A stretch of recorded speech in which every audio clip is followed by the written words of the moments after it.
Fluminense e Colo-Colo, tudo sobre esse jogo dessa quinta-feira lá em Santiago do Chile. Quando o Thiago Silva vai estrear e o que o Fluminense vai fazer com o John Kennedy? É isso que você vai ver nesse vídeo logo depois da vinheta.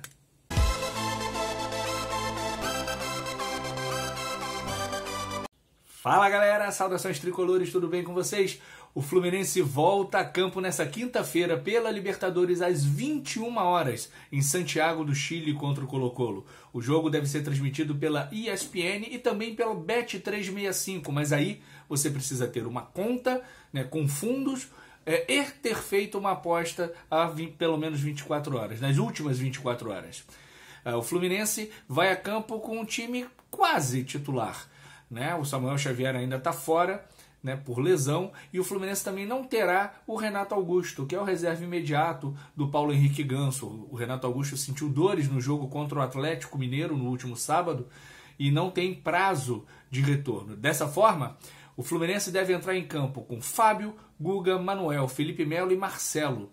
O Martinelli, Lima e Ganso, Marquinhos, Cano e Arias. É o time que deve entrar em campo no estádio Monumental de Santiago, um estádio para 48 mil pessoas que deve estar abarrotado pela torcida do Colo-Colo. A arbitragem vai ficar por conta dele, Vilmar Roldan, aquele que apitou a final da Libertadores, que deu 10 minutos, 10 horas de acréscimos no segundo tempo da prorrogação. Mentira, ele deu 3 minutos.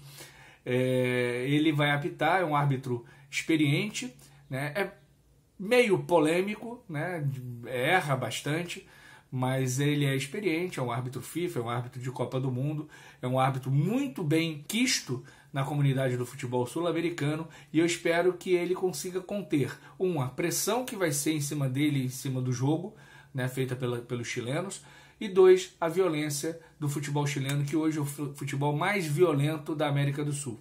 Feito isso, ele terá cumprido um bom papel em não interferir para um lado nem para o outro. Havendo isso, o Fluminense é ligeiramente favorito. O time é melhor tecnicamente, tem um modelo de jogo muito melhor que o Colo-Colo, porém o Colo-Colo devolve esse ligeiro favoritismo por jogar em casa com a pressão de 48 mil torcedores, e por um time muito bem ajustado, muito bem arrumado.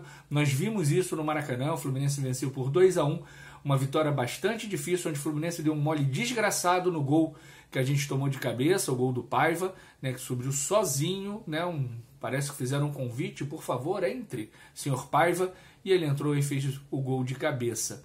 Na história do confronto foram 4 partidas, 2 no final da década de 40, uma na década de 50 e a última partida no Maracanã em 2024. O Fluminense venceu 2, houve um empate e uma vitória do Colo-Colo, que foi na primeira partida do confronto. Foi 3-0 Colo-Colo, depois houve um empate 1-1.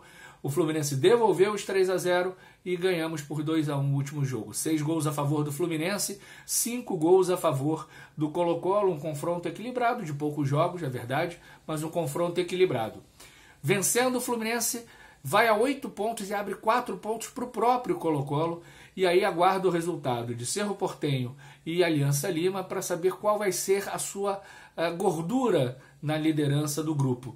No entanto, abrindo esses 4 pontos para o Colo-Colo, o Fluminense praticamente encaminha, ou melhor, encaminha de vez a vaga para a segunda fase da Libertadores e provavelmente em primeiro lugar, uma vez que os 2 últimos jogos são no Maracanã, contra Cerro Porteño e contra o Aliança Lima, que possivelmente já estará eliminado no último jogo.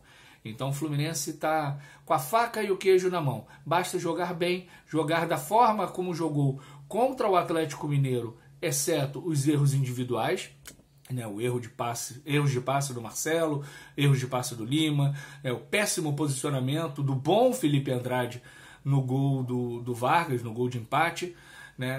Ajeitando essas pequenas questões, o Fluminense tem voltado a desempenhar no futebol atraente, um futebol interessante, um futebol acima de tudo competitivo.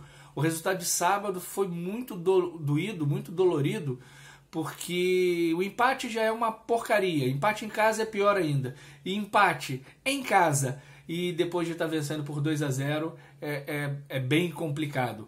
Mas se tem uma coisa que alivia essa dor é saber que o Fluminense voltou a jogar bem. né? Voltou a criar oportunidades, aproveitou duas, deixou de aproveitar uma com o Alexander, que chutou todo desequilibrado, quando poderia ter tocado para o meio, o Teranzi entrava livre, seria o terceiro gol, seria fatalmente o gol da vitória, mas o Si não entra em campo. E o que a gente tem que levar é que o Fluminense voltou a jogar bem, voltou a fazer um primeiro tempo muito bom, um segundo tempo não tão bom, mas também não foi ruim, e que não ganhou o jogo por falhas individuais. Que elas não ocorram, e se elas não ocorrerem, o Fluminense vencerá o jogo dessa quinta-feira às 21 horas em Santiago do Chile. E o que o Fluminense, o nosso segundo assunto é o que o Fluminense vai fazer com o John Kennedy. O John Kennedy sai de herói da Libertadores com um golaço espetacular, tudo bem que foi expulso depois, mas um golaço espetacular, para o ostracismo, né, por culpa dele. Ninguém mais é culpado além do John Kennedy.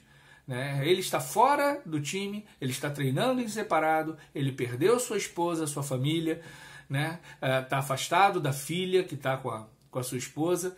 Né? E o que mais John Kennedy está disposto a perder sem colocar a cabeça no lugar, sem amadurecer, sem perceber que a carreira de jogador de futebol passa rápido, né? E o que ele poderia ser, ele já não será. O Fluminense não sabe ainda o que fazer. O que o Fluminense quer é conseguir se livrar do John Kennedy. Mas o se livrar não significa jogá-lo às traças. Significa um novo empréstimo, como foi para a Ferroviária, ou de preferência uma venda. E aí a pergunta, quem quer comprar John Kennedy? Quem vai acreditar que esse rapaz um dia vai amadurecer? Já não é nenhuma criança. Por mais que ainda seja jovem, tenha as inconsequências da juventude, ele já não é mais criança. Se ele roubar alguém na rua, você vai pedir pena de morte. Bandido bom é bandido morto. E essas bobagens que a gente ouve por aí. Mas como se trata de um jogador de futebol, é um menino, tem que ter calma, tem que ter cuidado. Não tem que ter calma, não tem que ter cuidado. Ele tem que ser profissional. Não importa se ele tem 18, 19, 20, 21, 22 anos. Ele tem que ser profissional, como o André é, como o Martinelli é, que são jovens iguais ao John Kennedy.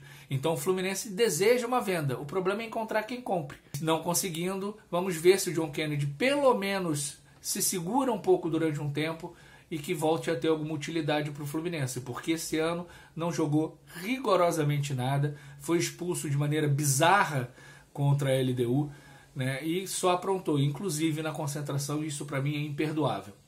Tá? Então vamos torcer que o John Kennedy amadureça, eu não acredito, mas vamos torcer para que ele possa ser reintegrado e que o Fluminense possa botar para jogar, que ele ganhe visibilidade e que venda.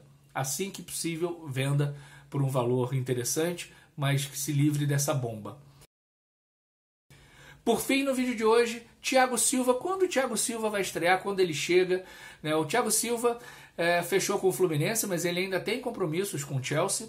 O último jogo do Chelsea é no dia 19 desse mês, quando termina o campeonato inglês. Depois ele tem o direito sagrado de um mês de férias e deve se apresentar no Rio de Janeiro, deve vir para o Rio de Janeiro se apresentar ao Fluminense na primeira quinzena de junho.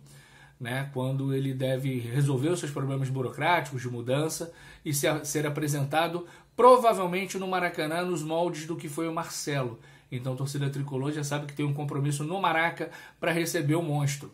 A estreia do Thiago Silva ainda não tem uma data marcada, mas ela só poderá acontecer depois do dia 10 de julho, que é quando abre a janela internacional de transferências. Então vai ser quando o Fluminense vai poder registrar o contrato do Thiago Silva, e a expectativa maior é que ele volte a jogar com a camisa do Fluminense, reestreie pelo Fluminense contra o Palmeiras num jogão no dia 17 de julho. Esse jogo tem que estar com 60 mil pessoas, independente da posição do Fluminense na tabela. Aliás, independente da posição do Fluminense na tabela, a torcida do Fluminense é grande o suficiente para botar 60 mil todo jogo, como várias torcidas mundo afora fazem, independente da posição da tabela. Ainda mais com a reestreia do maior zagueiro do mundo na atualidade, um dos maiores zagueiros da história, Thiago Silva. Então, amanhã, Flusão contra o Colo-Colo.